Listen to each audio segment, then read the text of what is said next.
Prisipažinkime, dažna mūsų yra ne kartą lankiusi sporto klubą, su didžiausia viltimi žingsniavusi nuo vieno treniruoklio prie kito, iš vienos treniruotės į kitą. Bet turbūt nesuklysime pasakę, kad ir ne viena mūsų esame greitai nuleidę rankas, kuomet nepavykdavo pasiekti trokštamų rezultatų. Kas dėl to kaltas ir ką daryti, kai nusprendžiame atsikratyti papildomų kilogramų ir norime sutvirtinti savo kūną. Šį rytą ir bandys išsiaiškinti Nijolė, kuris skuba į susitikimą su sporto treneriu Virginijumi Garlausku. Labas dar kartelį, Nijolė. Virgi, kiek kartų turėčiau per savaitę lankyti sporto klube, kad turėti labai gerą figūrą? Kad labai gerą figūrą reikėtų sportuoti iš vis kasdien. Kasdien turėtų Vieną dieną? 36 minučių. Be šansų. Tokių moterų užimtų kaip aš labai daug. Tu pasakyk, kiek optimaliausias variantas 2 kartai per savaitę. Sakyk 2 kartai per savaitę. Optimaliausias variantas sportuoti, norint pasiekti kažkokį rezultatą, yra 3-5 kartai per savaitę. 3. 4. Kas antrą dieną? Sakyk, kokie mylimiausi yra moterų treniruokliai? Gal kažką parodytų man, kažką greitai, kokią tai treniruotę? Taip, moteris visada jūs norit greit. Norim. Greitų rezultatų nebūna. Kas greit pasidaro jo, tas ir labai greit išnyksta. Šiaip moterį aš labiau mėgstu, kad vieną dieną sportuoti treniruoklio salį, kitą dieną aerobinis arba kardio krūvis. Nes jums čia robotais nereikėtų būti saliai, o reikėtų daugiau. Yra kardio, yra steperiai, yra takeliai, yra dviračiai. Tai visi tie aerobiniai pratimai, jie labai gerai degina riebaliuką, plius yra tam tikros pulso zonos, tam tikri čia jau treneris jums patars. Ir tiesiog reikėtų... Šniūrai, žiūrėkit. Nes čia traiksi virvės. Nes tiesiog moteris neišlieja prakaito saliai ir nori turėti labai dailią figūrą. Virgi, jeigu aš sportuočiau 3 kartus, sakykime, maksimum 3 kartus per savaitę ir aš sveriu, sakykime, 70 kg, po kiek laiko aš galėčiau džiaugtis storesniu užpakaliuku, tvirtesniam rankom, pilvuku tokiu stangresniu? Jūs moteris iš karto apie rezultatą. Aišku, svarbus, bet jeigu sveriat, jeigu Nijolė 350, tai manau 60 kg ribą galėtum pasiekti per 3 mėnesius. 3 mėnesiai tai yra ta riba, kada galima numesti 10-12 kg. Taip tikrai nuo širdies sportuojant 10 kg gali nueiti. Kas antrą dieną 3-5 kartus per savaitę, šalia derinant mitybą. O sporte salėje irgi turėtumėt išlieti ne vieną lašą prakaitą. Na ką, Nijolė? Mažiau kalbų, daugiau darbų. Ką darom? Darom apšilimą. Vos tik pradėjusi treniruotę, Nijolė atkreipia trenerio dėmesį, kad sporto klube moterų mažuma, tačiau jis turi tam paaiškinimą. Moteris yra šiek tiek tinginės ir mažiau skiria dėmesio, sakykime, sportui, ką ir matot mūsų dabar centre. Vyrai daugiau.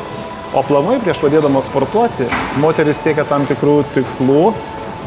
Vienos siekia numesti svorį, kitos nori patobulinti tam tikras problematiškas vietas. Tačiau be sveikos mitybos tai praktiškai yra neįmanoma. Todėl sveika mityba ir tinkamas sportas tai yra 2 neatsiejami dalykai.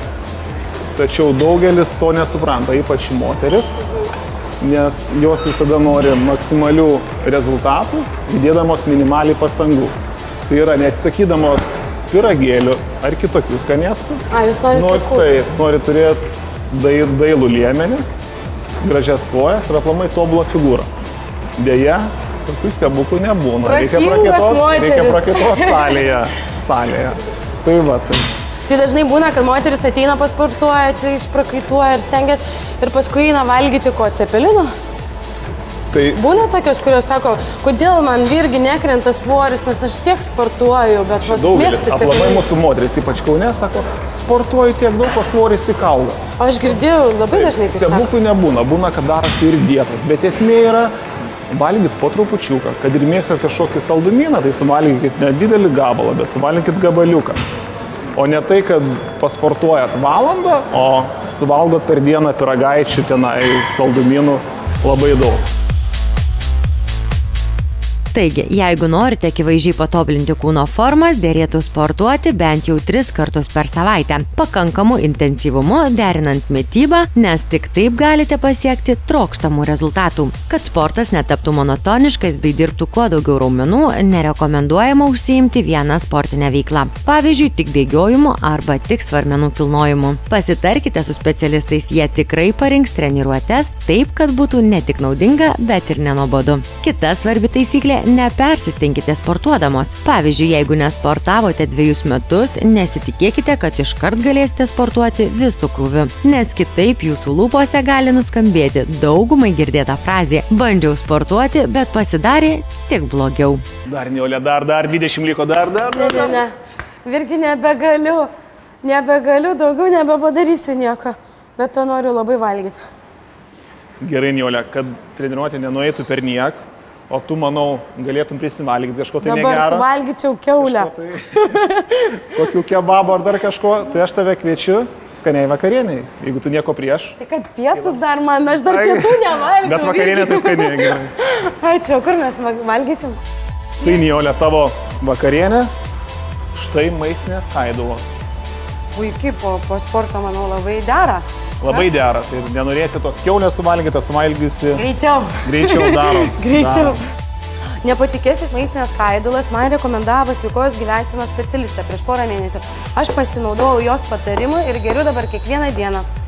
Ir nebestoju degalinėse, ir nebevalgau šlamštą. Mano žarnynas kaip laikrodukas dirba.